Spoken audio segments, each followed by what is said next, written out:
პირველი მატარებელი ბაქო-თბილისი-ყარსის რეის 2010 წელს შეასრულებს საუკუნის პროექტად წოდებული მაგისტრალის მშენებლობა დაწყებულია. რკინიგზის ქართულ მონაკვეთზე სამუშაოების დაწყებას სამი ქვეყნის პირველი პირები მიხეილ სააკაშვილი, აბდულა გიული და ილჰამ ალიევი დაესწრნენ. ქართული მონაკვეთის რეკონსტრუქციასა და მშენებლობას მთლიანად პროექტისთვის განკუთვნილი თანხის დაახლოებით $202 მილიონი მოხმარდება. ბაქო-თბილისი-სტამბოლის პირველი რეისის პირველი ბილეთი უკვე დაჯავშნულია. ისტორიული აბრეშუმის გზის თანამედროვე სარკინიგზო ხაზის პირველი მგზავრი მიხეილ სააკაშვილი იქნება. ის დრო, როცა ჩვენ დავიძინებთ საღამოს თბილისში მატარებელში და გავიღვიძებთ დილას სტამბოლში, არის ძალიან ახლოს. ძალიან ახლოს. და შემდეგ გავივლით თურქეთს და დავიძინებთ კიდევ ერთხელ გავიღვიძებთ რომელიმე ევროპის შუაგულის დედაქალაქში. ესე იგი საქართველოს ხდება ევროპის ნაწილი არა მხოლოდ კულტურულად და არა მხოლოდ ისტორიულად და ცივილიზაციურად, არამედ გეოგრაფიულად. მე ვარაუდობ ჩემს საპრეზიდენტო მეორე ვადაში, ბევრად უფრო ადრე ვიდრე ეს ვადა ამოიწურება, ეს რკინიგზა გავხსნა და ვიყო პირველი მგზავრი ბაქო-თბილისი-სტამბოლის ექსპრესის. გეოპოლიტიკური რევოლუციისკენ პირველი ნაბიჯი გადადგმულია პროექტის განხორციელება დღეიდან დაიწყო. საქართველოს, თურქეთისა და აზერბაიჯანის პრეზიდენტებმა მშენებლობა ერთად გახსნეს. ეს არის გიგანტური პროექტი, რომელსაც უდიდესი ძალა აქვს შეცვალოს ისტორია, შეცვალოს იმ ხალხის ბედი, რომლებიც ამ რეგიონებში ცხოვრობენ. ბევრი სკეპტიკურად უყურებდა ამ პროექტის განხორციელებას, მაგრამ ჩვენ ყველა ნაბიჯი გადავდგით ამ პროექტის რეალიზებისთვის.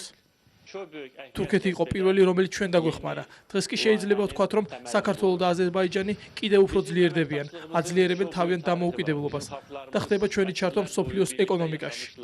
ცერემონიის დასრულების შემდეგ პრეზიდენტებმა მარაბდის ახლად გახსნილ სადგურს და სარკინიგზო მანქანითაც გაისწრინეს, რომელსაც თურქეთის პრეზიდენტი აბდულა გიული მართავდა.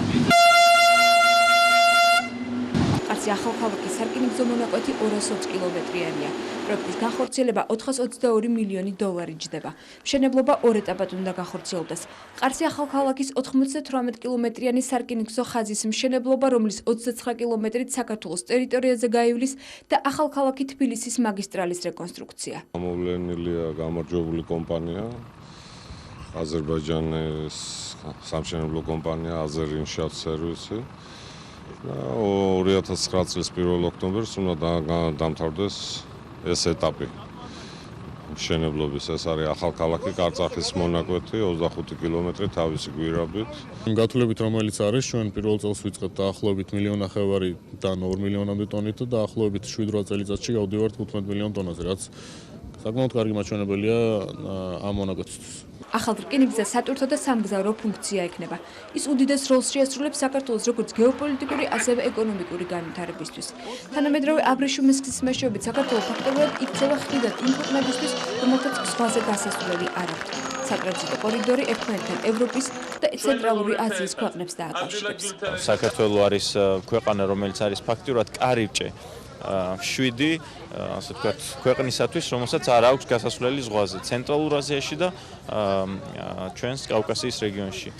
და ამ კარიბჭის ფუნქციას, ამ უმნიშვნელოვანეს სატრანზიტო ქვეყნის ფუნქციას, რა თქმა უნდა აქვს როგორც ეკონომიკური, ასევე პოლიტიკური დატვირთვა. ასეულობით ადამიანი უკვე დასაქმდა პროექტის ამოქმედების შემდეგ ვარაუდობენ, რომ კიდევ ათასობით სამუშაო ადგილი შეიქმნება. გააჩნია ახლა ობიექტს ყველა უბანს თავისი ხალხი ყავს, თითო უბანზე სადღაც 20-30 კაცი. პირველი მატარებელი თბილისის გავლით ბაქოდან ყარსში 2010 წელს ჩავა. საქართველოსა და თურქეთს შორის ახლო მომავალში შესაძლოა სავაჭრო ბრუნვა მილიარდამდე გაიზარდოს. ორივე მხარე დარწმუნებულია, რომ სავაჭრო-ეკონომიკური ურთიერთობების გამყარებას ორ ქვეყანას შორის თავისუფალი ვაჭრობა განსაკუთრებით შეუწყობს ხელს. ხელშეკრულება თავისუფალი ვაჭრობის შესახებ დღეს თბილისში გაფორმდა. ამ ხელშეკრულებების გაფორმებას მხარეებმა ისტორიული უწოდეს, რადგან პირველად საქართველოს-თურქეთს შორის თავისუფალი ვაჭრობა იქნება. ხელშეკრულება ორ ქვეყანას შორის სავაჭრო ურთიერთობების თანასწორ და ურთიერთსასარგებლო პირობებში წარმართას უზრუნველყოფს და ხელს შეუწყობს ორივე მხარის ბაზარზე მეწარმეთა თავისუფალ შეღწევას. საქართველო, თურქეთი, აზერბაიჯანი უნდა იყოს ერთი დიდი თავისუფალი ვაჭრობის ზონა. ერთი დიდი ეკონომიკური ერთიანობა. წელს 700-800-მა ჩვენო მოქალაქემ გადაკვეთა საქართველოს-თურქეთის საზღვარი. ეს ნიშნავს იმას, რომ ოცნება ღია საზღვრებზე, ღია ზონაზე, ღია ეკონომიკაზე თანდათან ხდება ნამდვილად. თურქეთი რუსეთის ემბარგოს შემდეგ საქართველოსთვის ნომერ პირველი სავაჭრო პარტნიორია. ორ ქვეყანას შორის სავაჭრო ბრუნვამ ბოლო 3 წლის მანძილზე 250-დან 800 მილიონ დოლარამდე მოიმატა. მხარეები ერთ წელიწადში ამ ბრუნვის 1 მილიარდამდე გაზრდას ვარაუდობენ. ყოველი ახალი ხელშეკრულება განსაკუთრებით თავისუფალი ვაჭრობის შესახებ კიდევ უფრო მჭიდროდა სარფიანს ხდის ურთიერთობას. ასეთი ურთიერთობის პირობებში სამუშაო ადგილების რიცხვიც გაიზრდება. თურქეთი საქართველოსთვის უმნიშვნელოვანესი საინვესტიციო პარტნიორიცაა. მარტო შარშან თურქეთმა ჩვენს ქვეყანაში 250 მილიონი დოლარის ინვესტიცია განახორციელა. თბილისის და ბათუმის აეროპორტები და ბათუმში მშენებარე 5 ვარსკვლავიანი შერატონი თურქული ინვესტიციებია. შერატონი 2009 წლის ივნისში შევა ექსპლუატაციაში და მასზე 32 მილიონი დოლარი დაიხარჯება. ორ ქვეყანას შორის მაღალი ნდობა არსებობს, რაც უფრო მნიშვნელოვანი პროექტების განხორციელების საშუალებას იძლევა. საქართველო და თურქეთი მჭიდროდ თანამშრომლობენ და ეს არის სერიოზული სტრატეგიული თანამშრომლობა. ამიერიდან ქართველი ყველა ბიზნესმენისათვის, საქართველოს ყველა მოქალაქისათვის, ყველა ქართული საწარმოსათვის თურქეთის ბაზარი არის გახსნილი.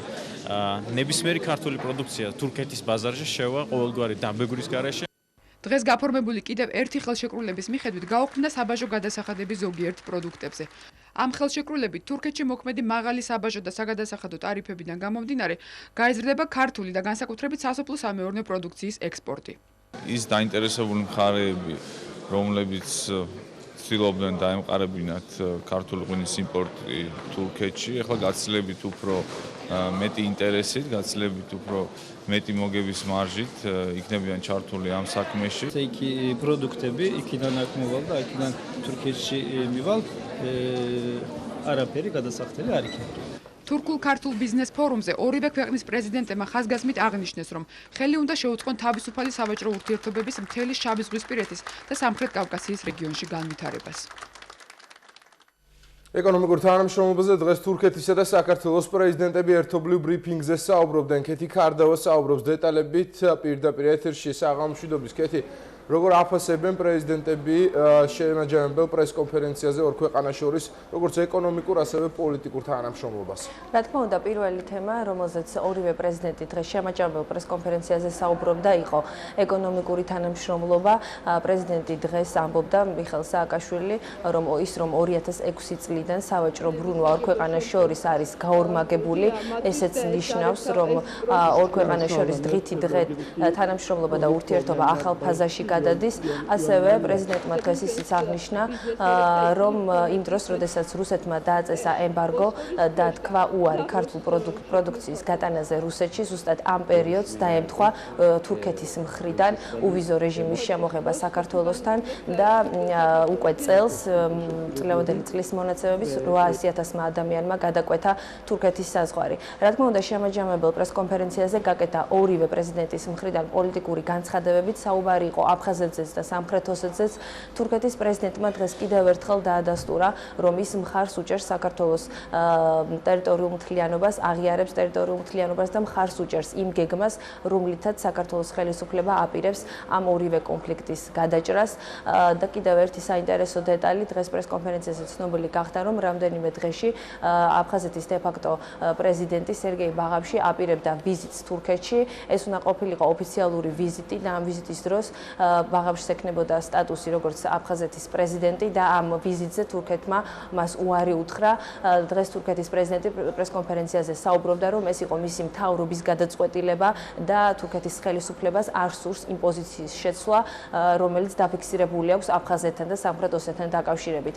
დღესვე ასევე ცნობილი ხდება, რომ 5 იანვარს თურქეთი იქნება ერთ-ერთი იმ ქვეყნებიდან, რომელიც გამოაგზავნის ათობით დამკვირვებელს საპრეზიდენტო არჩევნებზე, ვინაიდან თურქეთისთვის ძალიან მნიშვნელოვანია თუ როგორი პოლიტიკური სიტუაცია იქნება საქართველოში.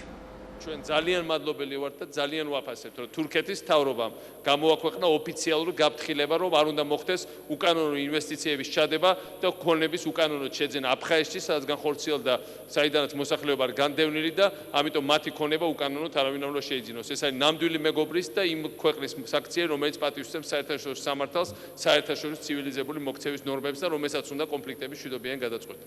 ჩვენ მადლობელი ვართ იმ დადებითი როლისთვის, რომელიც თურქეთი თამაშობს რეგიონალური კონფლიქტების გადაწყვეტის საკითხში. ჩვენი ერთობლივი დიპლომატიური ქმედების შედეგი იყო, რომ აჭარაში სისხლი არ დაიყვარა და აჭარის საკითხი მშვიდობიანად მოგვარდა. ჩვენ თურქეთის პრეზიდენტთან განვიხილეთ ასევე თურქი დამკვირვებლების ჩამოსვლის საკითხი თურქეთის ხარესთან ვიხილავთ ამას საპრეზიდენტო არჩევნებზე. ჩვენ იმედი გვაქვს, რომ ეს არჩევნები ჩატარდება მაქსიმალურად შვიდად, ხირცეულად და თავისუფლად.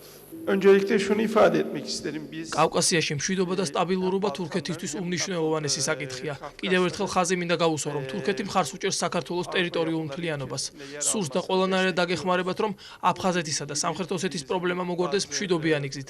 რაც შეეხება საქართველოს ნატოში გაწევრიანების თემას, საქართველო ყველაფერს აკეთებს, რომ დააკმაყოფილოს ნატოს სტანდარტები. საქართველო არის სწორ გზაზე და ამ მხრივ შეფერხება არ იქნება. ნოემბრის მოვლენები ამაზე გავლენას ვერ მოახდენს. ამ შემაჯამებელი პრესკონფერენციის შემდეგ ორივე პრეზიდენტი გაემართა შავი ზღვის უნივერსიტეტში თურქეთის პრეზიდენტმა და სააკაშვილმა დაათვალიერებინა ეს უნივერსიტეტი იყო შეხვედრა სტუდენტებთან და ამ უნივერსიტეტის პროფესორ-მასწავლებლებთან. პრეზიდენტი ამბობს, რომ ეს უნივერსიტეტი, სადაც უამრავი თურქეთიდან ჩამოსული სტუდენტიც იღებს განათლებას, არის კიდევ ერთი სიმბოლო იმის თუ როგორ უნდა იმეგობრონ ორი ქვეყნის მოქალაქეებმა და ასევე არაერთი პროექტი უნდა დაიგეგმოს განათლების კუთხითაც. თურქეთის პრეზიდენტმა უკვე დატოვა თბილისი, თუმცა კიდევ ერთი საინტერესო დეტალი, რაზეც ინფორმაცია გავრცელდა პრესკონფერენციაზე, უახლოეს მომავალში, როგორც პრეზიდენტებმა თქვეს, დაიწყება თურქეთში ქართული ტაძრების რესტავრაცია. ოშკის ტაძარი იქნება პირველი ტაძარი, რომელსაც რესტავრაცია ჩაუტარდება, ხოლო ოშკის შემდეგ კი იქნება უკვე ზარზმა. დიდი მადლობა კეთი ქარდავა საუბრობდა მოამბის სტუდიიდან. მთავრობის განახლებული შემადგენლობის დამტკიცებამდე ერთი დღით ადრე განათლების მინისტრობის კანდიდატი შეიცვალა. უწყება შეფასებისა და გამოცდების ერთიანი ეროვნული ცენტრის დირექტორი მაია მიმინოშვილი უხელმძღვანელებს. ამ თანამდებობაზე წარდგენილმა ბელა წიფურია მინისტრობაზე უარი თავად განაცხადა. ბოლო 2 დღის განმავლობაში განათლებისა და მეცნიერების სამინისტრომ მინისტრიც და მინისტრობის კანდიდატიც შეიცვალა. კანდიდატი, რომელიც გუშინ პარლამენტში შეხვედრებს მართავდა, ჩვენ გვგეგმავთ იმ კურსის გაგრძელებას, იმ გეგმების შესრულებას, რაც უკვე არსებობს და რასაკვირველია ახალი მიდგომების განვითარებას. დღეს მინისტრობაზე უარს აცხადებს. ეს არის საერთო ჩვენი გუნდის გადაწყვეტილება, რომ ამ სიტუაციაში ფუნქციების განაწილება ასე სჯობია, რადგან ის ყოველდღიური და მნიშვნელოვანი და დეტალიზებული საქმიანობა, რაც პროგრამების განხორციელებას მოსდევს, თან არ დარჩეს სრული ჩემი ყურადღების გარეშე. განათლებისა და მეცნიერების მინისტრობის ახალი კანდიდატის შესახებ არაფერი იცოდნენ დილას გამართულ მთავრობის ხდომაზე. დაადასტურეს უკვე და ან თქვენ თუ იცოდით, რომ ბელა წიფურიას თქვათ თვითონ არ უნდოდა ან რაიმე მსგავსი. არა ვარ ინფორმირებული. წიფურია თავის ადგილას რჩება თუ იცი. მე რა ვიცი, მე ვარ. ჩემ მოადგილეების ვიცი. არა, მე ხა სხვა მოადგილეების რამოდი სხვა სამინისტროებში მე მანდარენს მაგას არ ვაკონტროლებ არანაირად. პარლამენტში კი ამ სიახლეზე ბიუროს ხდომაზე საუბრობენ. ვიცე-სპიკერის განცხადებით, საკუთარი კანდიდატურა თავად ბელა წიფურია მოხსნა.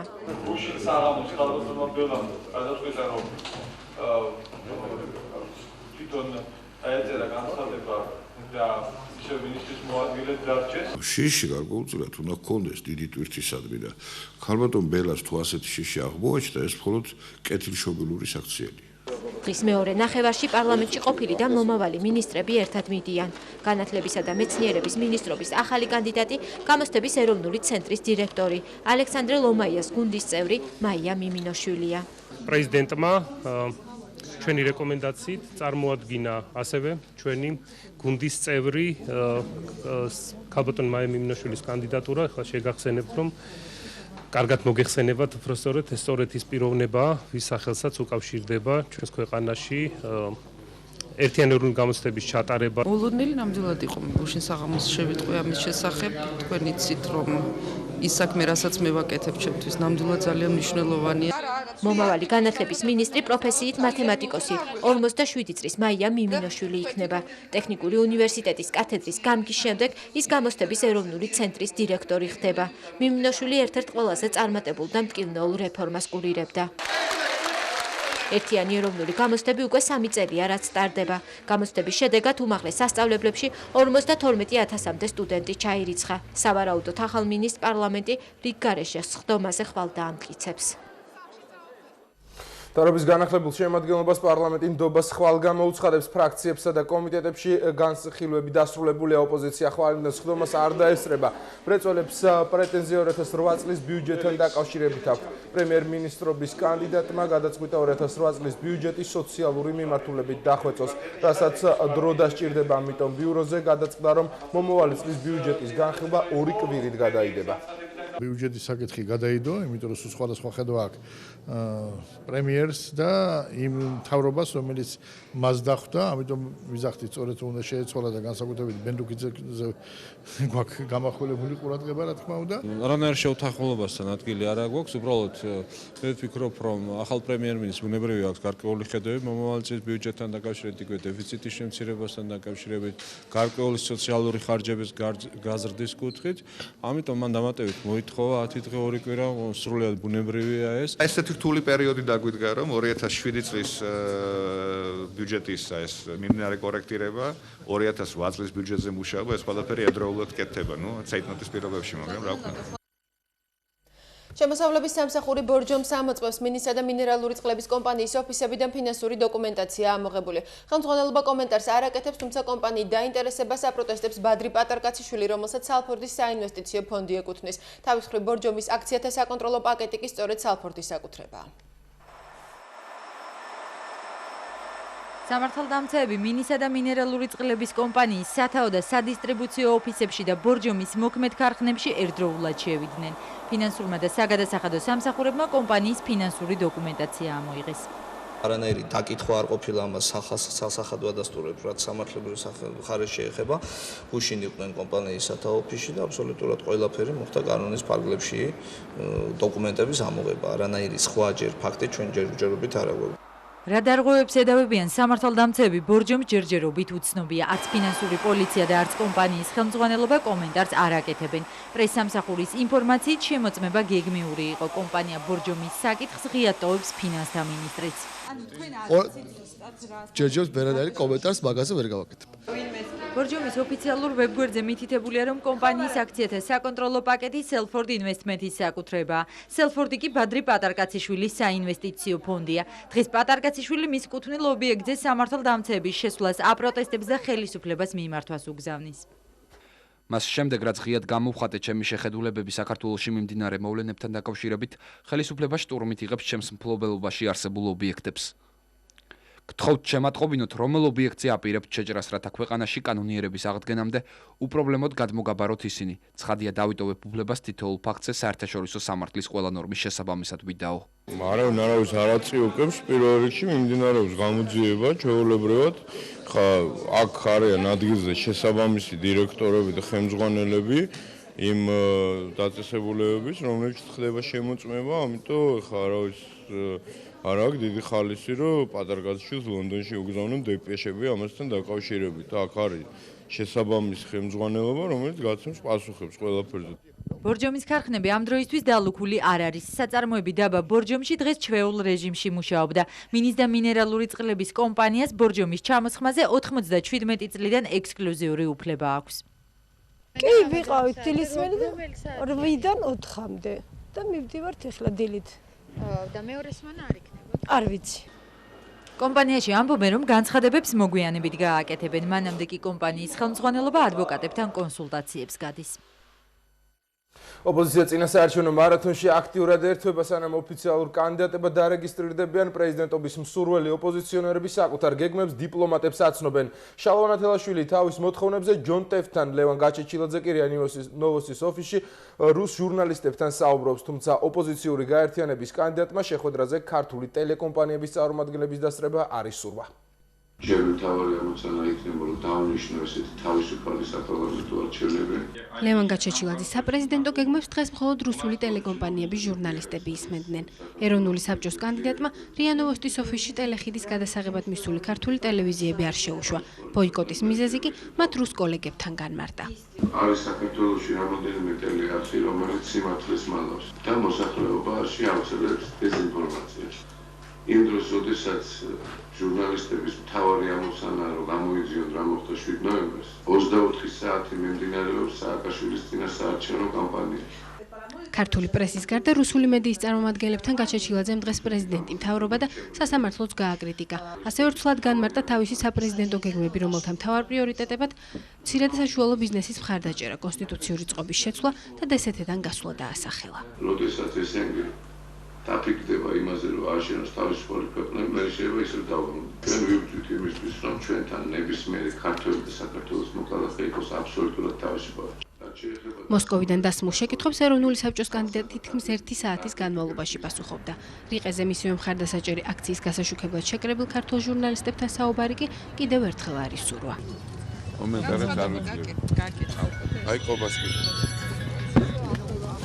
აქციის შესახებ განმარტებები ეროვნული საბჭოს სხვა წევრებმა გააკეთეს. ჩვენ სადაც წინა მანქანა მიცემს სიგნალს, იქაც სიგნალს ვაძლევთ ერთობლივად. და ესეთი მოწესრიგებულად მივყვებით ყველანი. არავით არის გადასწრება, არავით არის საავარიო სიტუაციების შექმნა ქალაქში.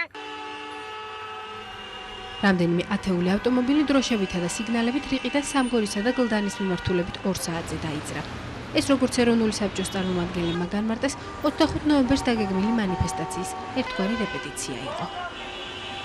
რიყეზე მისვლამდე ეროვნული საბჭოს წევრები ამერიკის ელჩს შეხვდნენ და მას თავისი მოთხოვნები გააცნეს. ეს იყო პოლიტიკური რეპრესიები, ეს იყო პირველ რიგში ტელეკომპანია იმედის საკითხი, რომ რაც შეიძლება სწრაფად და უმოკლეს დღეებში უნდა აღდგეს ტელეკომპანიის მუშაობა.